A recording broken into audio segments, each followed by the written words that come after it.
Assalamualaikum. Bismillahirrahmanirrahim. Today I am going to discuss three major points or key points about investing in real estate.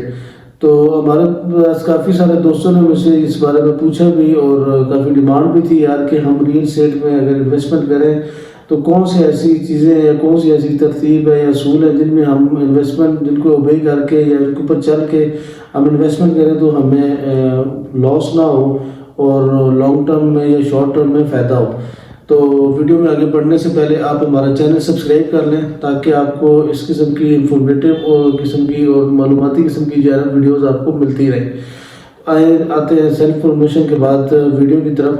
تو جو ہمارے مین 3 points ہیں وہ یہ ہے کہ جو اباؤٹ ریئل اسٹیٹ میں انویسٹمنٹ کے حوالے سے، کیونکہ میں نے اکثر دیکھا ہے لوگ جو ہے نا، اب چھوٹی سی ایک مثال لے لیں، بہت سارے ایسے لوگ ہوتے ہیں جو کہ اکٹھی انویسٹمنٹ کرتے ہیں لیکن مختلف سوسائٹیز میں. ایک شخص جو ہے نا وہ اس میں کافی گنا زیادہ پروفٹ لے لیتا ہے کسی بھی سوسائٹی میں، اور اس کے ساتھ ہی اس کا دوست ہوتا ہے وہ اس کو جو ہے نا کافی اس میں اس طرح فائدہ تو ہر کسی کو ہوتا ہے لیکن اس طرح اس لیول پہ جا کے فائدہ نہیں ہو رہا ہوتا.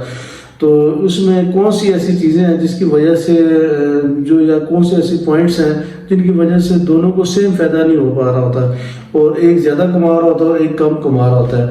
تو اس میں جو سب سے پہلا پوائنٹ آتا ہے وہ یہ آتا ہے کہ آپ کسی بھی ریئل اسٹیٹ میں یا کسی بھی سوسائٹی میں آپ انویسٹ کرنے جا رہے ہیں تو اس میں سب سے جو مین پوائنٹ ہے وہ یہ آپ دیکھیں کہ اس کی جو ہے نا اونر کون ہے. اس کا کوئی بھی اگر اونر ہے آپ اس کو یہ دیکھیں کہ اس کا اونر جو ہے وہ کون ہے، اس کے پریویس پروجیکٹس کون سے رہے ہیں اور اس کے پریویس پروجیکٹس کامیاب ہوئے بھی ہیں یا نہیں، اس کو جو ہے نا اس کو ڈیلیور کرنے میں ٹائم کتنا لگا ہے اور اس سے جتنے بھی کلائنٹیج ہے یا جو بھی اس کے جو کلائنٹس ہے وہ اس سے سیٹسفائیڈ ہے کہ نہیں. ایک تو آپ یہ چیز ذہن میں رکھا کریں جب بھی کسی بھی سوسائٹی میں آپ انویسٹمنٹ کرنے لگیں، یہ آپ نے کلیئر رکھنی ہے چیز کہ اس کا اونر کون ہے. ٹھیک ہے. تو دوسرا پوائنٹ جو ہے وہ یہ ہے کہ آپ اس کے پروجیکٹس کے کوئی بھی اگر سوسائٹی ہے اس کی جو ہے نا فنڈامنٹلس کو دیکھیں کہ اس کا وہ پروجیکٹ فنڈامنٹلس پہ کھڑا ہے کہ نہیں. آپ کوئی بھی سوسائٹی ہے جو کہ اسلام آباد میں ہے یا لاہور میں ہے تو یا کراچی میں، آپ اس کو یہ دیکھیں کہ یار وہ سوسائٹی میں NOCs اس کے سارے کلیئر ہیں یا نہیں. ٹھیک ہے. NOC سے میں آتا ہے گیس کے حوالے سے، ٹھیک ہے، الیکٹریسٹی ہوگی، پھر اس کے بعد اس کی جو کمرشل ہائی رائز بلڈنگز ہیں وہ گورنمنٹ آف پاکستان سے اس کی NOCs ہوئی ہیں یا نہیں. تو اگر ان کی یہ ساری چیزیں آپ کو وہ جو ان کا مین آفس ہوتا ہے، جو بھی ہیڈ آفیسز ہوتے ہیں اس پہ جا کے آپ کو اس کے CEO سے یا ان کے جو نمائندے ہوتے ہیں آپ وہ چیز ان کے جا کے وہاں سے کلیئر کر لیں. کیونکہ آپ کو ڈیلرز جو ہے نا وہ کبھی بھی آپ کو ریئل سچویشن یا ریئل چیز وہ آپ کو نہیں دکھا رہے ہوتے. آپ ہمیشہ ان کے ہیڈ آفس میں جائیں اور ان کے جو اونر ہوتے ہیں یا جو ان کے جو سروسز دینے والے لوگ ہوتے ہیں ریسیپشن میں یا کہیں بھی تو آپ ان سے یہ باقاعدہ ود پروف جو ہے نا یہ چیز آپ ان سے پوچھیں کہ یار اس کی فنڈامنٹل اس کی جتنے بھی NOCs ہیں وہ کلیئر ہیں یا نہیں. ٹھیک ہے. فنڈامنٹلس وہ آپ اپنے ذہن میں رکھیں. تو تیسرا جو پوائنٹ ہے وہ یہ ہے اور وہ سب سے میرے خیال میں امپورٹنٹ پوائنٹ ہے کہ اس کی لوکیشن کدھر ہے. اگر اس کی لوکیشن کسی ایسی جگہ پہ ہے جس سے اس لوکیشن میں موٹر وے بھی اس سے دور ہے، سٹی بھی ایسی ہے جہاں پہ لوگ انویسٹمنٹ نہیں کرتے. فرض محل اگر آپ کوئی جنوبی پنجاب کی کوئی سٹی دے اٹھا لیں، اس میں کیا یہ رہے کہ ابھی سوسائٹی بن رہی ہے اور وہ وہاں پہ کوئی بھی انویسٹر جو ہے نا اس میں پیمنٹ نہ ڈال لیں کیونکہ جو آس پاس کے جو لوگ ہیں وہ اس کی انویسٹمنٹ کی جو ہے نا طرف ان کا ذہن ہی نہ ہو یا وہ مطلب ان کی اس طرف رجحان ہی نہ ہو انویسٹمنٹ پیمنٹ جو ہے نا وہ ریل اسٹیٹ میں ڈالنے کا، تو ایسے پروجیکٹس میں کبھی بھی پیمنٹ نہ ڈالیں. پروجیکٹس کو ہمیشہ یہ چیک دیکھا کریں کہ سٹی کون سی ہے.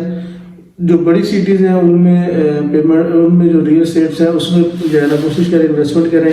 جس طرح سب سے پہلے تو آتی ہے اسلام آباد ہو گئی، لاہور ہو گئی، اس کے بعد کراچی ہو گئی. ٹھیک ہے. اس طرح کی جو بڑی سوسائٹیز ہیں ٹاپ قسم کی سوسائٹیز وہ دیکھیں. پھر اس کے بعد یہ دیکھیں کہ موٹر وے سے اس کا ایکسیس کس ہے.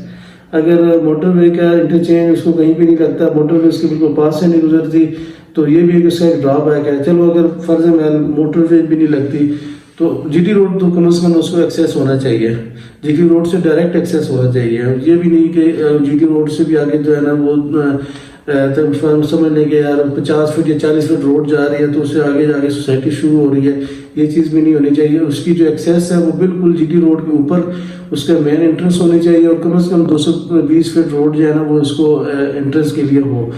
تو ایسی جو سوسائٹیز ہوتی ہیں وہ ہمیشہ وہ ریٹرن دیتے ہیں. یہ جو مین 3 پوائنٹس ہے اسی کے اوپر ہی میں فوکس کرتا ہوں. جب بھی میں اپنے کلائنٹس کو یا خود بھی یا انویسٹرز کو جب میں پیمنٹ لگاتا ہوں تو میں ہمیشہ اس چیز پہ میری فوکس ہوتی ہے. سب سے پہلی بات آتی ہے جو ہے نا اس کے اونر میں دیکھتا ہوں، ٹھیک ہے، سب سے پہلے. پھر دوسرے نمبر پہ آتی ہے فنڈامنٹلز، اور تیسرے نمبر پہ جو آتی ہے وہ اس کی لوکیشن ہے.